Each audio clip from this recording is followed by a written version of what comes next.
Saya itu alhamdulillah hafal silsilah ulama-ulama Banten.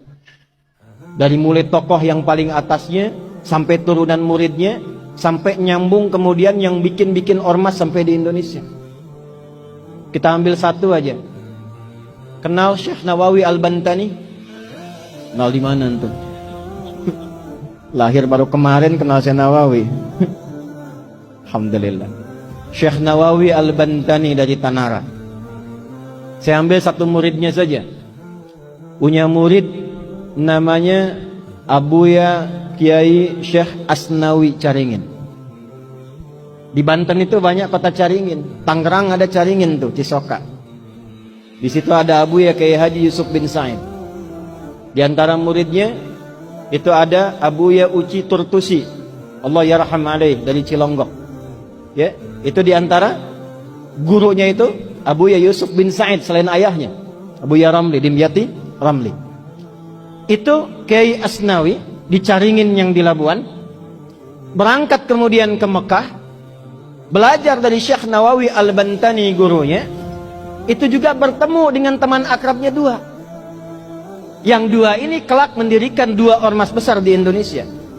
Satu Syekh Muhammad Darwis, yang kemudian diganti namanya oleh gurunya menjadi Syekh Ahmad Dahlan. Pulang kemudian ke Nusantara mendirikan Jam'iyah Muhammadiyah 18 November 1912. Satu lagi Hadratus Syekh Kiai Haji Muhammad Hashim bin Asy'ari, yang kemudian pulang ke Nusantara mendirikan Jam'iyah Nahdlatul Ulama 31 Januari 1926. Pulang. Dan ternyata ketika dilihat semua keakraban ini nyambung di nasab. Nyambung, ada nasab guru, ada nasab asli ke atas. Dua-duanya nyambung. Kiai Haji Ahmad Dahlan bin Kiai Haji Abu Bakar bin Kiai Ilyas bin Kiai Sulaiman bin Demang Jurang Juru Kapindo bin Demang Jurang Juru Sapisan bin Kiai Grebek. Grebek 1, Grebek 2. Nah di Grebek 2 itu salah satunya kakek buyutnya Pak Erlangga, Pak. Naik ke atas, nyambung ke siapa? Ahmad Jumadil Kubra. Syekh Ahmad Jumadil Kubra itu sekarang masjidnya dan dorikhnya, peninggalannya itu ada di wilayah Semarang, mau arah ke arah Demak. Jadi kalau ada belok ke kiri itu, sebelah kiri sebelum perempatan itu ada masjid warna hijau, kubahnya emas. Itu dorikhnya Syekh Ahmad Jumadil Kubra sebelum Universitas Sultan Agung. Itu ada tuh. Beliau keturunan siapa? Syekh Azmat Qad. Ahmad kan keturunan siapa? Ali Zainal Abidin. Ali Zainal Abidin keturunan siapa? Al-Husain. Al-Husain siapa? Adiknya Al-Hasan. Al-Hasan siapa? Putranya Sayyidina Ali bin Abi Thalib karamahullahu wajhah. Siapa beliau? Suaminya Fatimah Az-Zahra bintu Rasulillah Muhammad sallallahu alaihi wasallam bin Abdullah bin Abdul Muttalib bin Hashim bin Abdul Manaf bin Qusay bin Murrah bin Kilab bin Ka'ab bin Ghalib bin Fihir bin Malik bin Nadar bin Kinana bin Khuzaimah bin Mudrikah bin Ilyas bin Nizar bin Mudar bin Ma'ad bin Adnan bin Addi bin Adri bin Muqawwam bin Nahur bin Tarikh bin Ya'rub bin Yasjub bin Nabit bin Ismail alaihi salam bin Ibrahim alaihi salam bin Azar atau bin Nahur bin Abir bin Kinan bin Arfakhshad bin Sam bin Nuh alaihi salam bin Matushalah bin Kinan bin Anwas bin Tis bin Adam alaihi salam. Sallu ala Nabi. Ulangi Pak Ketua DPRD. Kiai Hashim juga begitu. Cuma ketemunya nanti di Joko Tingkir. Pangeran Benawa, keturunan 23 dari Nabi sallallahu alaihi wasallam.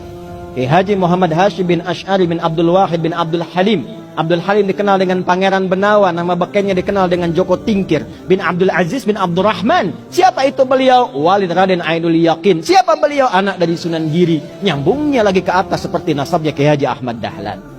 Dua-duanya bersaudara. Dua-duanya bikin ormas.